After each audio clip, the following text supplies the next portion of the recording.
अंसारी साहब। शुक्रिया जनाब स्पीकर साहब। आउज़ुबिल्लाहिमिनश्शैतानिर्रजीम बिस्मिल्लाहिर्रहमानिर्रहीम। जनाब स्पीकर साहब, मेरा जिस हल्के से ताल्लुक़ है PS 99 जो गुलशन इकबाल स्कीम 33 और सुराब गोट के ऊपर मुश्तमिल है, तो क्या ही अच्छा होता इस स्कीम में मिनिस्टर साहबा यहाँ बैठी हुई हैं, सुराब गोट के लिए भी कोई स्कूल या कोई हॉस्पिटल दे दिया जाता। वहाँ की आवाम भी बहुत ज़्यादा परेशान है। अगर आप इस पर गौर व फिक्र करेंगी तो हमें खुशी होगी। दूसरी बात में जनाब स्पीकर, यहाँ पे बहुत सारे दोस्तों ने KE के मुतालिक बात की, वाटर के मुतालिक बात की। जो मेरा हल्का गुलशन इकबाल है डिस्ट्रिक्ट ईस्ट के अंदर, जहाँ सबसे ज़्यादा पढ़े लिखे लोग रहते हैं, टैक्स पेयर लोग रहते हैं गुलशन इकबाल के। कभी आपका गुलशन इकबाल आना हो तो आपको भी टूटी फूटी रोडें नज़र आएंगी, लाइट्स नहीं है, स्नैचिंग का बुरा हाल है।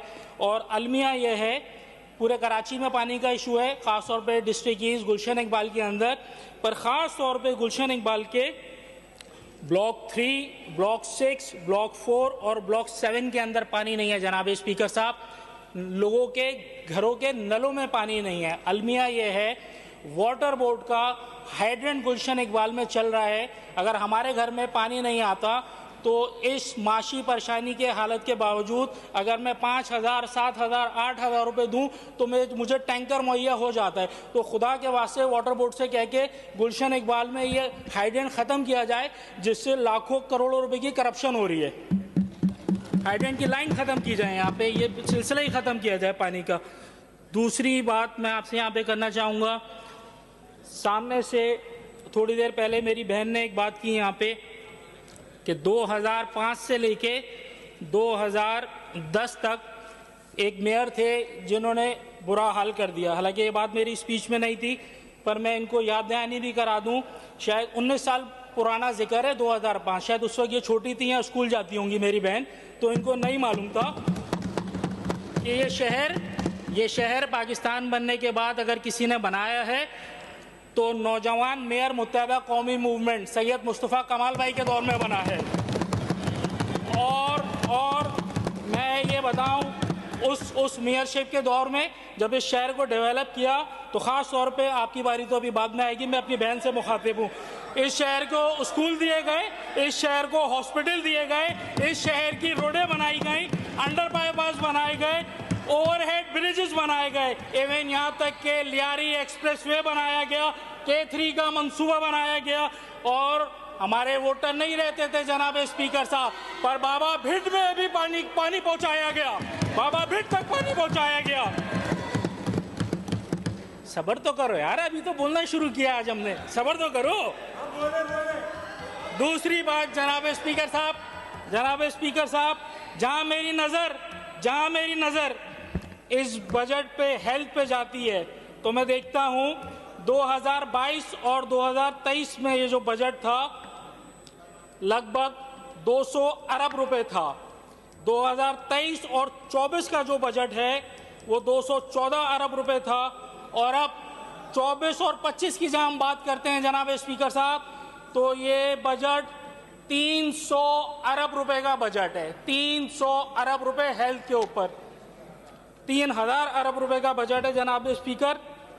क्या ही अच्छा होता जिस तरह पैसे बढ़ाए जा रहे हैं, काश परफॉर्मेंस भी होती यहाँ पे।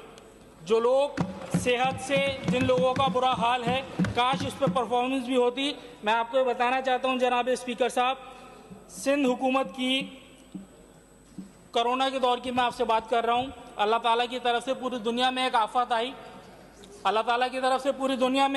आई, और कोरोना जैसा एक मर्ज हम सबको उसका सामना करना पड़ा। और उस वक्त हमने देखा ये जो अरबों रुपए का बजट है, सिंध हुकूमत के पास 2000 बेड का कोई हॉस्पिटल भी नहीं है आज तक।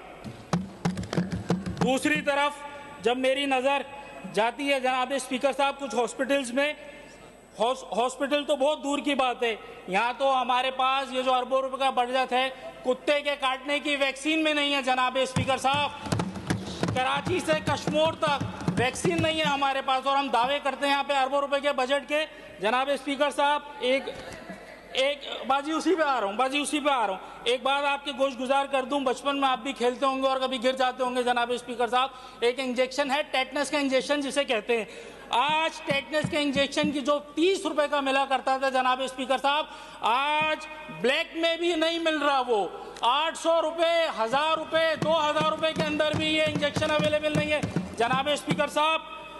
और हॉस्पिटल्स के हालात तो आपके सामने हैं। शहर कराची के अंदर जिना हॉस्पिटल हो गया, सिविल हॉस्पिटल हो गया, इसके साथ साथ जो दूर दराज से आए हुए लोग हैं जब इन हॉस्पिटल से फ्री होते हैं और खुदा न खास्ता जब किसी का इंतकाल हो जाता है तो अलमिया ये है, वज़ीर आला साहब भी यहाँ पर आ गए, मैं चाहूँगा वो भी तवज्जो दें। अलमिया ये है कि जनाब स्पीकर साहब, शहर कराची के अंदर सबसे बड़ा कब्रिस्तान का मसला है।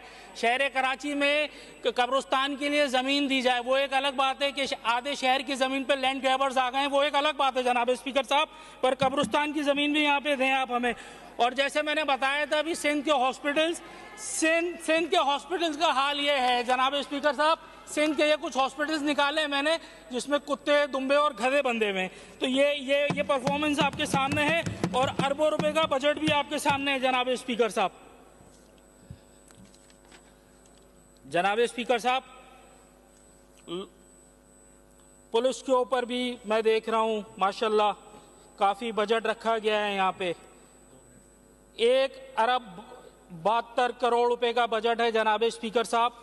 और मुझे तो ये देख के हैरानी होती है जब इस शहर के उसमें पता नहीं क्या क्या लिखा हुआ है। पुलिस मोबाइलें खरीदेंगे, डीएनए करेंगे और पता नहीं जनाब स्पीकर साहब असला खरीदेंगे। तो मुझे एक और बात पूछनी है, ये जो असला तो हम बचपन से देखते हुए आ रहे हैं जनाब स्पीकर साहब। सिंध पुलिस के पास तो एक ही असला है, क्या कच्चे के डाकुओं के लिए भी असला खरीदा जाएगा? क्योंकि अक्सर सिंध गवर्नमेंट का असला कच्चे के डाकुओं के पास निकलता है। तो मेरे ख्याल से ये सारा पैसा कहीं और जा रहा है वहाँ पे जनाब स्पीकर साहब। तो ये जो ना आपको इस पर नज़रसानी करनी पड़ेगी जनाब स्पीकर साहब। ये अरबों रुपए का जो बजट है ये शहर के टैक्स पेयर लोगों का है, तो ये जुल्म और ज़ाती शहर में बंद की जाए। और मेरे दोस्त ने अभी वहाँ से बात की थी कि शहर के अंदर जो हमने भी स्कीमें दी हैं, हमने अपने घर के लिए नहीं दिया जनाब स्पीकर साहब, अगर उसको भी शामिल कर लिया जाएगा, क्योंकि हमें तो नहीं पता कि इन 2 लोगों ने बैठ के बजट बना दिया और उस तरफ के लोग भी, उनको बजट का पता भी नहीं और वहाँ पे बैठ के लोग भी तालियां बजा रहे हैं। तो आपसे भी गुजारिश है कि हमारी इन स्कीम्स को उसके अंदर डाला जाए। मैं अपनी बात का इख्तिताम करता हूँ इस शेर के साथ।